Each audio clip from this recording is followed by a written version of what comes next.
டெய்லியும் morning breakfast skip பண்ணுறீங்களா? This video is for you. Hi, I'm doctor Kritesh and I will tell you வை.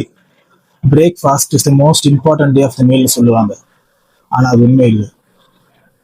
யாருக்கெல்லாம் breakfast இம்பார்ட்டன்ட்னா, if you wake up tired, low energy அப்படின்னா நீங்கள் ஒரு balanced meal, protein, fibre, அப்புறம் good fats கலந்து எடுத்துக்கிட்டிங்கன்னா உங்களுக்கு எனர்ஜியும் நல்லா இருக்கும், கான்சன்ட்ரேஷன் பவரும் இம்ப்ரூவ் ஆகும்.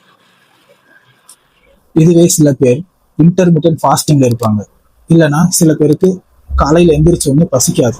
If they can meet the nutrition for the rest of the day and feel healthy, skipping breakfast is okay. Main point என்னன்னா, பிரேக்ஃபாஸ்ட்டை விட உங்கள் total day nutrition and lifestyle தான் முக்கியம். So listen to your body. நீங்கள் breakfast சாப்பிட்றீங்களா இல்லையான்னு கமெண்ட்ல சொல்லுங்கள். இந்த மாதிரி டே டு டே ஹெல்த் டிப்ஸை பற்றி பார்க்கணுன்னா என்னை ஒரு ஃபாலோ பண்ணிக்கணும்.